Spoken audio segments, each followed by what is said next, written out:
إن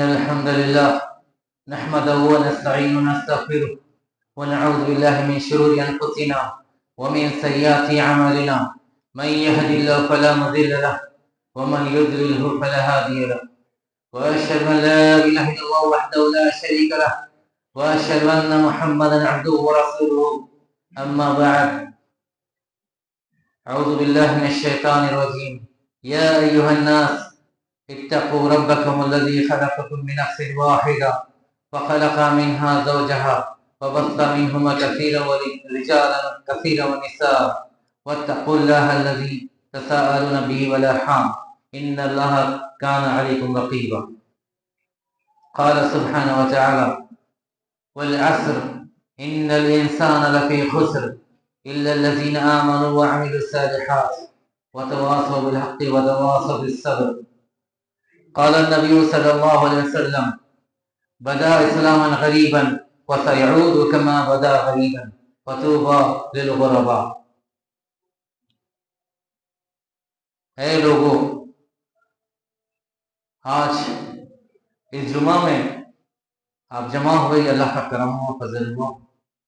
اللہ سبحانہ تعالیٰ نے اپنے قرآن کریم میں، قرآن مجید میں الفرقان جو حق اور باطل میں فرق کرنے والی کتاب ہے، جس میں ہم کو کئی پیغام دیے اور اس پیغام کے ذریعے بتایا، جیسے آپ کے سامنے سورہ عصر کی آیت پڑھی گئی۔ اللہ نے فرمایا کہ قسم ہے زمانے کی، انسان خسارے میں ہے، اور آگے آیتوں میں بتایا کہ وہ لوگ خسارے میں نہیں ہوں گے الا الذین آمنوا وعملوا الصالحات، سوائے لوگوں کے جو ایمان لائے اور نیک اعمال کرے۔ پھر ان کی صفت بتائی گئی، وہ صفت یہ ہے کہ وہ تواصوا بالحق وتواصوا بالصبر، جو صبر تو کرتے ہیں لیکن حق پر جمے رہ کر، حق پر قائم رہ کر، اور کسی کے سامنے سرنڈر نہیں کرتے، جھکتے نہیں ہیں، اللہ کے علاوہ کسی سے ڈرتے نہیں، چاہے معاملہ کوئی بھی آ جائے اس کے اندر اپنے آپ کو اللہ کے حوالے کر کے اللہ کا فرمان اور نبی صلی اللہ علیہ وسلم کا فرمان اور طریقہ صحابہ کا دیکھ کر اس کو جد و جہد کرتے ہیں، اسٹرگل کرتے ہیں۔ اسی کے بارے میں نبی صلی اللہ علیہ وسلم نے فرمایا، جیسے آپ کو حدیث بتائی گئی کہ اسلام کی ابتدا اجنبیت سے ہوئی، اجنبی، اور آخری انتہا اجنبیت سے ختم ہوگی، اور فرمایا کہ ان اجنبیوں کے لیے خوشخبری ہے، خوشخبری ہے ان اجنبیوں کے لیے، اور ان کو جنت کا ایک مقام بھی بتایا گیا، وطوبى للغرباء، ایسے اجنبیوں کے لیے ایک مقام ہے جس کے اندر طیب کا درخت ہے جو جنت میں ہے، وہ ان کو دیا جائے گا۔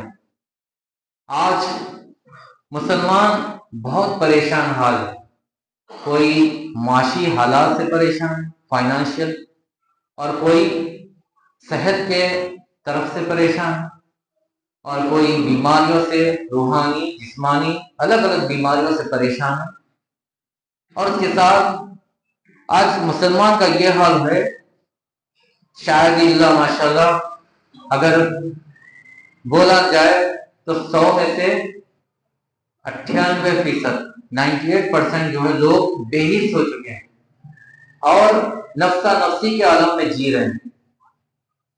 ایسے نفسا نفسی کے عالم میں اگر کوئی شخص، اگر کوئی لوگ، اگر کوئی قوم اس کے اندر سے کام کرتی ہے اپنے قوم کی فکر کے لیے، اپنے امت کی فکر کے لیے، اور وہ حق پر جمے رہ کر مشکلات کا سامنا کرتے ہوئے، اگر وہ اس کے ساتھ مشکلات آتے ہیں حق پر جمے رہ کر صبر بھی کرتے ہیں، آزمائشوں پر صبر کرتے ہیں، تو پھر وہ ان اجنبیوں میں شامل ہوں گے جس بارے میں نبی صلی اللہ علیہ وسلم نے خوشخبری دی۔ اب یہ کون ہے اجنبی؟ ہر وہ شخص اجنبی ہے جو گھر میں اپنے ہوتا ہو اور اس کے گھر کے خود کے ممبر، چاہے ماں باپ، بھائی بہن، وہ لوگ اس کو اسلام چلنے سے روکتے ہیں، شریعت پر چلنے سے روکتے ہیں، جس سے آج لوگ اکثر کاموں میں دنیا داری کو زیادہ ترجیح دیتے ہیں، یعنی سوسائٹی، خاندان، قبائل، ان کو راضی کرنے کے لیے لوگ اپنے نبی صلی اللہ علیہ وسلم کے فرمانات کو پیٹ پیچھے ڈالتے ہیں۔ جیسے روحانی علاج میں بھی اکثر ہوتا ہے، رقیہ شریعہ جو کیا جاتا ہے، شرعی علاج میں لوگ کیا کرتے ہیں کہ غیر شرعی علاج کو اپناتے ہیں، بڑوں کی بات مان کر، اپنے خاندان قبائل کی بات مان کر اس میں سرنڈر کر دیتے ہیں، اور صبر کرتے تو لیکن حق پر جمے نہیں رہتے، کیونکہ تکلیف کسی بھی حال میں ہے لکھی ہوئی تو ہوگی برابر، اس تکلیف کے مطابق صبر تو کرتے ہیں بے شک، لیکن حق پر عمل نہیں کرتے۔ تو اس کے اندر پیغام دیا گیا وَتَوَاصَوْا بِالْحَقِّ وَتَوَاصَوْا بِالصَّبْرِ، صبر کرنا ہے بے شک، لیکن حق پر جمے رہ کر، اگر بغیر حق پر جمے رہیں گے اور صبر کریں گے تو آپ صبر کرنے والوں میں شمار نہیں ہوں گے، بلکہ آپ خود اپنے آپ پر ظلم کرنے والے ہوں گے۔ اور اللہ نے کلام مجید میں یہ بھی بتایا کہ وَلَا يَزِيدُ الظَّالِمِينَ إِلَّا خَسَارًا، ظالموں کے لیے قرآن نقصان کے علاوہ کچھ بھی نہیں۔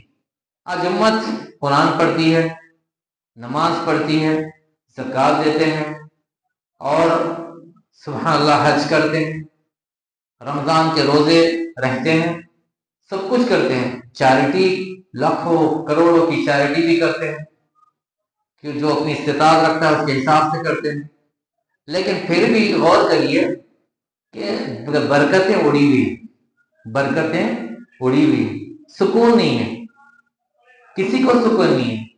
آج انسان سکون کے لیے اتنا دوڑ بھاگ کر رہا ہے، ہزاروں کلومیٹرز، اور ملک سے دوسرے ملک، اور اپنی فیملی کے لیے اسٹرگل کرنے کے لیے کیا کیا نہیں کرتا ہے۔ یہ سب اسباب جو ہے آپ کے حق کو چھوڑنے کی وجہ سے۔ حق کیا ہے؟ کیا ہے حق؟ ہم کو جو زندگی دی گئی، اس زندگی پر عمل کرنے کے لیے صحیح گائیڈنس کو استعمال کرنا حق ہے، صحیح طریقے کو استعمال کرنا۔ کیا طریقہ ہے؟ جیسے ہم زندگی گزارتے ہیں تو ہم کو پیدا ہونے کے بعد سے لے کر جنازے کے اندر تک اللہ نے قرآن کے اندر وہ طریقے دیے نہیں دیے، تجارت کے لیے دیے، اور کاروبار کے ساتھ ساتھ حالات کے لیے دیے، نکاح کے احکام دیے، اس کے اندر علاج کے لیے قرآن کو بتایا شفا ہے، سب کچھ قرآن کے اندر مینشن کر دیا۔ سورۃ الفاتحہ سے ناس تک اللہ نے انسان کو چلنا کیسا ہے، بیٹھنا کیسا ہے، اس کو زندگی کیسے گزارنا ہے، یہ سب کچھ دے دیا۔ لیکن ہمارا حال یہ ہو چکا ہے کہ ہم اس قرآن کو اپنے پیٹ پیچھے ڈالتے ہیں۔ علماء فرماتے ہیں کہ قیامت کے قریب قرآن اٹھا لیا جائے گا، یعنی علم اٹھا لیا جائے گا، جو روایت ہے۔ تو بتایا گیا صحابہ نے رسول صلی اللہ علیہ وسلم سے پوچھا، یا رسول اللہ صلی اللہ علیہ وسلم علم کیسے اٹھا لیا جائے گا؟ جبکہ لوگ قرآن پڑھتے ہوں گے تو کیسے علم؟ جب صحابہ کے سامنے علم کا جب ذکر آتا تو سب سے پہلے کو علم قرآن نظر آتی، کیوں؟ علم ہے ہی وہی، دوسرا علم یہ صرف یعنی ضروریات کے حساب سے۔ جب علم کا ذکر صحابہ کے سامنے آیا تو انہوں نے کہا کہ یا رسول اللہ صلی اللہ علیہ وسلم کیسے علم اٹھا لیا جائے گا جبکہ ہم قرآن پڑھتے ہیں، یعنی مسلمان قرآن پڑھتے ہیں۔ آج قرآن تو پڑھتے ہیں مسلمان، تو علماء اس کی تشریح میں یہ بتایا علماء نے کہ قرآن ایسے اٹھا لیا جائے گا، آپ کے پاس آیت موجود ہے 1400 سال سے، اس میں لکھا ہوا ہے یا ایھا الذین آمنوا اطیعوا اللہ واطیعوا الرسول، اے ایمان والو اللہ کی اطاعت کرو اور رسول کی اطاعت کرو۔ لیکن ہم کیا کرتے ہیں؟ ہم قرآن کی آیت کو جاننے کے باوجود، اس کو سننے کے باوجود، پڑھنے کے باوجود، ہم اطاعت سوسائٹی کی کرتے ہیں، اطاعت خاندان اور قبیلے کی کرتے ہیں، ہمارے ماں باپ یا ہمارے گھر کے کنبہ قبیلے ان کی اطاعت کرتے ہیں، اور بتاتے کہ بے شک دین ہے، صحیح بات ہے، عمل تو کرنا ہے، لیکن دل نہیں توڑنا نا، دل نہ توڑنے کے لیے نعوذ باللہ من ذالک نبی کو ہرایا جاتا ہے۔ صرف یہ سوسائٹی کے لیے، معاشرہ جو ہے اچھا کب بنتا ہے؟ معاشرہ بھی ضروری ہے لیکن اس کو اچھا بنانے کے لیے بھی جدوجہد کرنی چاہیے۔ اگر اس کو اچھا بنانا ہے تو کیا کرنا ہوگا؟ سیدھا سیدھا شریعت کو فالو کرنا پڑے گا۔ کیوں؟ ہر انسان، چاہے وہ بچہ ہو یا بڑا، بزرگ ہو، مرد ہو یا عورت، ہر ایک کی اپنی سوچ کی ایک لمٹ ہوتی ہے، کیپیسٹی ہوتی ہے۔ اس کی لمٹ، اس کی کیپیسٹی، اس کی سوچ ایک محدود ہے۔ انسان اپنی سوچ سے سوچتا ہے۔ آپ غور کریے، ہر انسان کی سوچ الگ الگ ہوتی ہے، ہوتی ہے بالکل۔ چھوٹے بچے سے لے کر بڑوں کی ہر ایک کی سوچ کسی کی میچ نہیں ہوتی۔ اسی لیے اللہ سبحانہ تعالیٰ نے آپس میں اختلافات نہ ہو، جھگڑا نہ ہو، آپس میں ایک دوسرے کے دشمن نہ ہو، ہم کو قرآن دیا۔ اگر ہمارے اندر کوئی مسئلہ آ جائے تو اس مسئلے کے لیے قرآن اور سنت کو اگر ہم دیکھیں گے، لیں گے عمل کرنے کے لیے، تو کیا ہوگا؟ جھگڑا ختم۔ ہم سوچیں گے بے شک یہ ہماری سوچ ہے، غلط بھی ہو سکتی ہے، لیکن اللہ غلط نہیں ہو سکتے۔ اللہ کا قرآن سچا ہے، نبی صلی اللہ علیہ وسلم کا فرمان سچا ہے۔ تو انسان کیا کرے گا کہ وہاں پر جب وہ عمل کرے گا تو سوسائٹی اور معاشرہ بھی تبدیل ہوگا۔ اور ہم یہ بھی سوچتے ہیں کہ ہر کوئی کیا ہے، جب سوچتا ہے کہ دوسرے کی بات کرتا ہے کہ صحیح بات ہے، اپنے لوگ بدل رہے نہیں، اپنے لوگ صحیح راستہ اختیار نہیں کر رہے، تو ہم کو اپنے آپ کا بھی جائزہ لینا چاہیے، میرا خود کا جائزہ لینا چاہیے کہ میں کیا کر رہا ہوں۔ ایک سے جو ہے اسٹرگل، جدوجہد کرتے کرتے ایک سے تعداد بڑھتی، ایک سے 2 ہوں گے، 2 سے 2000 ہوں گے، ایسے ہی بڑھتے نا قبائل۔ یہ دین اسلام اللہ سبحانہ تعالیٰ نے کامل ہم کو دے دیا، کامل دیا، اس کے اندر کوئی کمی نہیں ہے۔ نبی صلی اللہ علیہ وسلم نے اپنا حق ادا کر دیا۔ اب باری ہے ہماری امت کی، اور امت کو کہا کہ آپ اگر مشکلات آ جائے تو صبر کرنا ہے بے شک، لیکن صبر کس طرح کرنا ہے؟ دا گائیڈنس آف قرآن کے ذریعے سے، قرآن کے ذریعے سے آپ کو سچے راستے پر چلنا ہے، حق پر جمے رہنا ہے، اور حق پر جمے رہ کر صبر کرنا ہے۔ صبر اچھے کام پر تو نہیں کیا جاتا، مشکلات پر کیا جاتا ہے، حالات پر کیا جاتا ہے۔ بیمار ہو گئے، صبر کرنا ہے۔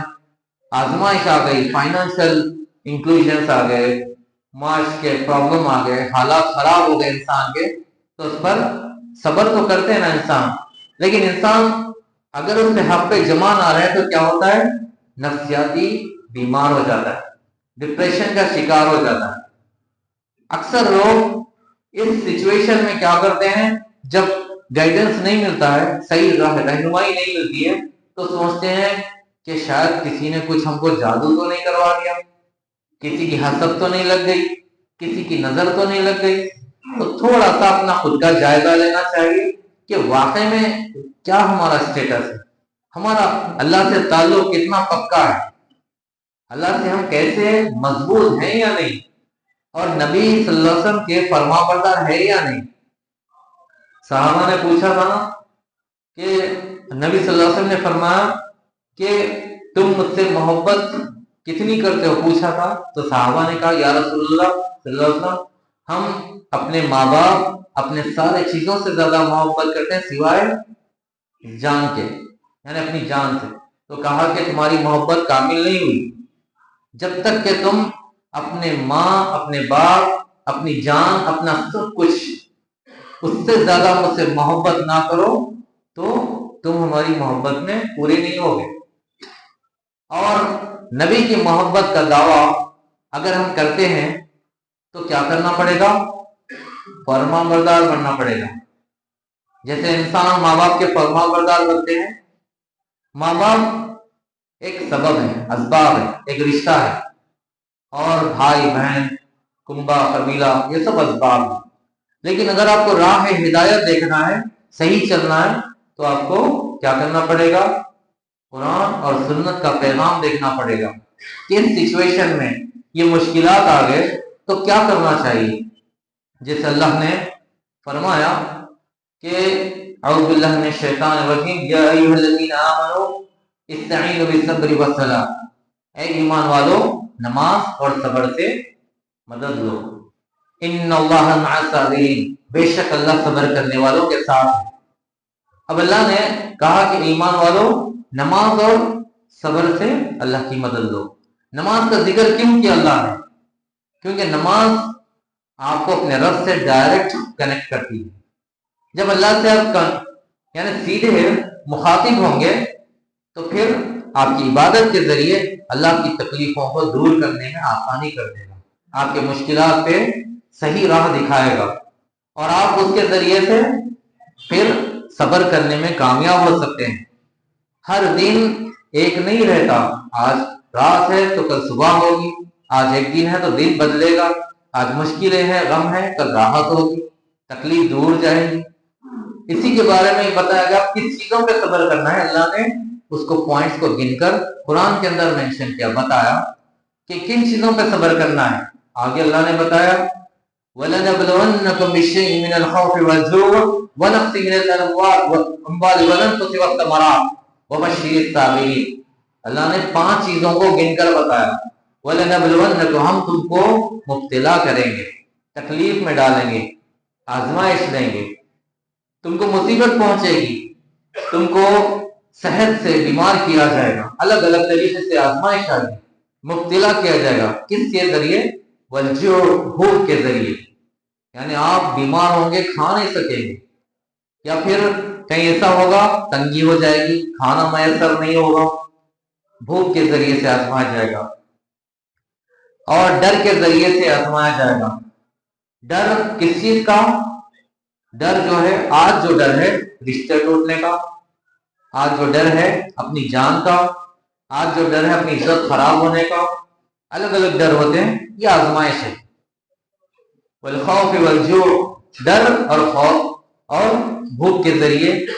اس کے بعد ونقص من الاموال، یعنی معاشی کمزور کر کے، فائنانشل پرابلمس ڈال کے، یعنی ونقص من الاموال، مال کی کمی کر کے. اس کو بتایا گیا مال کی کمی ہے تو کیا کرنا ہے، پھر صبر کا ڈائریکشن. اور والانفس، تمہاری جان لے کر، یا تمہارے عزیز و قریب کی موت ڈال کر، یا تمہارے عزیز و قریب کو بیمار کر کے. اب اس کے ذریعے تو لازم تکلیف ہوگی انسان، تو انسان کیا کرنا پڑے گا؟ صبر کا راستہ. پھر بتایا والثمرات، رزق کے ذریعے، رزق پھل. پھل کیا ہے؟ رزق. ہر وہ چیز رزق ہے جو آپ کے رشتے ہے، جو خوشی ملتی ہے وہ رزق ہے، نعمت ہے. آپ کا کھانا رزق ہے، آپ کی فیملی رزق ہے، آپ کا کاروبار رزق ہے، آپ کا اچھا اسٹیٹس رزق ہے. آپ کو ان چیزوں سے آزمایا جائے گا. یہ 5 چیزیں گن کے بتائی، اور ہر انسان یہ 5 چیزوں سے الگ الگ آزمائش میں ہے. اور علماء یہ بھی بتاتے ہیں کہ اب 2 چیزیں ہوتی ہیں، تکلیفیں جب آتی ہیں تو 2 چیزیں ہوتی ہیں، اس کا جائزہ لینا چاہیے. وہ کیا ہے؟ ایک ہوتی ہے آزمائش، اور دوسری ہوتی ہے عذاب، اللہ کی پکڑ. اللہ پہلے کی طرح قوموں کو جو تباہ کرتے تھے نا، اس امت کے اوپر رحم کرے، بہت رحم کرے. تو اللہ کیا کرتے؟ اس کے ذریعے پکڑ کرتے. 2 چیزوں کے، ایک اگر آزمائش کی پہچان اگر آپ کو دیکھنا ہے کہ معلوم ہو کہ آزمائش ہے، اور آزمائش کس طرح ہے دیکھنا ہے، تو آزمائش کی علامت علماء بتاتے ہیں وہ یہ ہے کہ انسان اللہ کے قریب ہوگا، اللہ کے قرآن کے قریب ہوگا، نبی صلی اللہ علیہ وسلم کے طریقوں کے قریب ہوگا، اس کی اتباع کرنے میں آگے آئے گا، اللہ سے زار و فریاد کرے گا، گڑ گڑائے گا، اللہ کے ساتھ مکمل جو ہے جڑ جائے گا. اس کا توکل، اس کا صبر پورا اللہ کے اوپر ہوگا، اور وہ راستہ بھٹکے گا نہیں، حق کا راستہ نہیں چھوڑے گا. یہ علامت ہے آزمائش کی، یہ علامت ہے آزمائش کی. اب رہی کہ اللہ کی پکڑ یا اللہ کا غضب یا اللہ ناراض ہے، یہ دیکھنا ہے تو کیسے پہچانا جائے گا؟ اس کی علامت یہ ہے کہ انسان مایوس ہو جائے گا، ڈپریشن میں چلا جائے گا، کفر کی باتیں کرے گا، کہے گا کہ اللہ میرے